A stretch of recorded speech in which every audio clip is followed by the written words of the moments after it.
livre africain qui s'ouvre demain à Paris.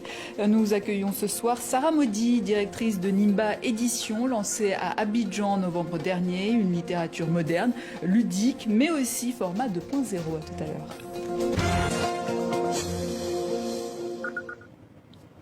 Paris accueille la toute première édition du Salon du Livre africain ce week-end. Près de 200 auteurs attendus, 50 éditeurs et parmi la dernière née ivoirienne, Nimba Édition, lancée il y a même pas un an, en novembre dernier, avec nous sa directrice, Sarah Maudit. Bonsoir. Bonsoir. Abidjan ne manque pas de maison d'édition, ça on le sait. Alors quelle est la différence avec la vôtre? Alors Nimba Édition, elle a vocation à refléter véritablement la modernité de nos sociétés, leur vitalité. Et donc nous, notre objectif, c'est aussi de traduire des thématiques qui n'ont pas été traduites en livres animés, colorés, et qui parlent des thèmes qui sont propres aux Ivoiriens d'aujourd'hui. Comme quoi, par exemple? Donc on dépoussière le livre, on décomplexe le livre et on aborde des thématiques comme la sexualité, par exemple, comme le soin du cheveu. On parle aussi de problématiques de santé à travers des cahiers de grossesse ou des cahiers d'alimentation, pour de l'alimentation locale. On a aussi à cœur, en fait... Vous en avez quelques-uns de livres, vous pouvez nous les montrer peut-être? Oui. Alors je vous ai apporté, voilà, vous avez aussi le petit spot qui passe derrière. On a une trentaine de titres au catalogue. Donc là, je vous montre les livres un peu pratiques.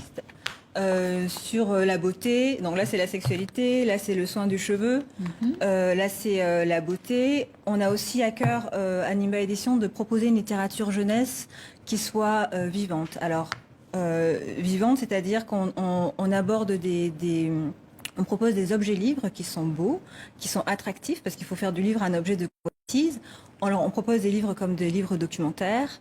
Là, je vous ai apporté un livre géant. Ah oui, un livre géant de Koami, exactement. De Koami. Voilà, où vous avez un livre illustré avec un CD, dans lequel vous pouvez ensuite suivre 5 contes qui ont été enregistrés dans un studio avec un conteur ivoirien.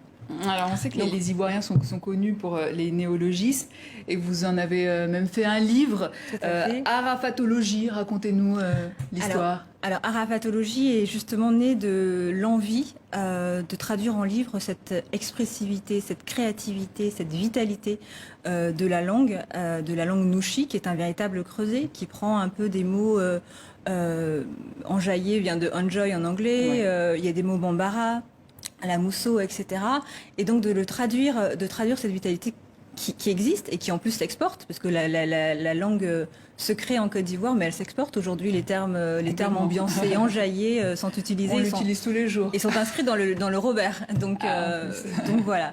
Donc on avait envie de faire un répertoire qui soit illustré, qui soit amusant et qui soit accessible. Donc on a fait un petit livre d'expression courante et Arafatologie, donc. Et inventé par l'artiste, donc, parce que dans son... Déjà, en fait. Exactement, parce que dans son répertoire, il y avait un certain nombre d'expressions comme ça qu'on trouvait amusantes, imagées, métaphoriques, et qui parfois avaient un sens logique et puis parfois un peu moins, mais elles avaient le mérite d'exister et d'avoir justement cette espèce d'inventivité propre aux Ivoiriens. Lydia Arafat qui est décédée en 2019 d'ailleurs.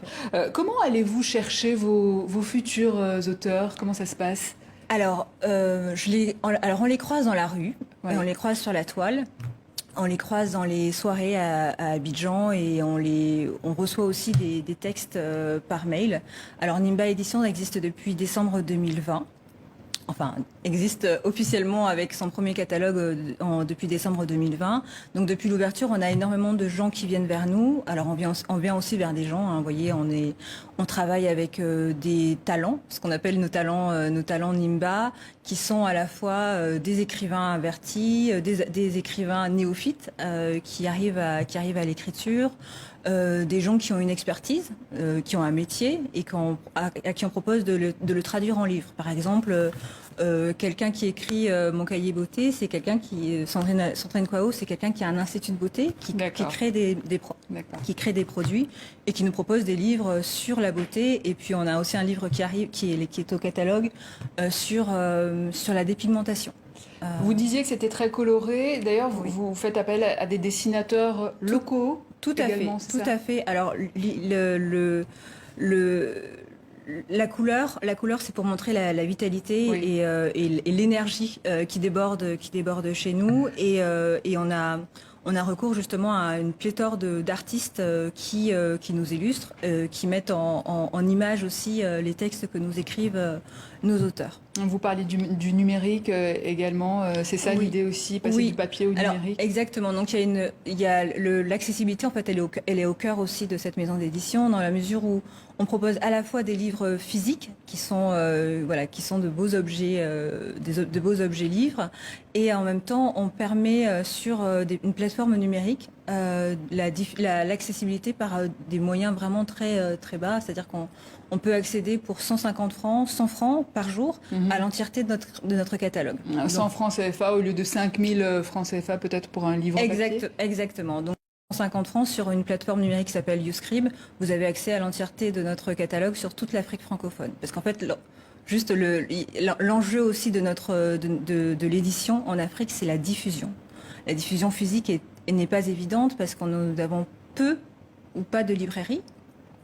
Donc, il est important pour nous aussi de sortir des librairies. Donc, on sort des librairies pour les livres physiques et on va dans les smartphones, dans les tablettes et sur les ordinateurs via ces plateformes numériques pour être présent au maximum dans la vie des Ivoiriens et des Africains. Il nous reste 30 secondes. Oui. Quels sont vos prochains défis? La littérature peut-être africaine? Tout à fait. Alors l'année prochaine, on ouvre donc Nimba Littérature où on aura des jolies surprises. On a de belles signatures qui ont vocation justement à venir ici, venir sur les plateaux, à traverser l'océan et à être lues et dans nos pays et dans nos régions et aussi en Europe et à l'international. De la même manière que les livres du Nord vont vers le Sud, il est important aussi que nous puissions... Le trajet inverse. Exactement, tout à fait.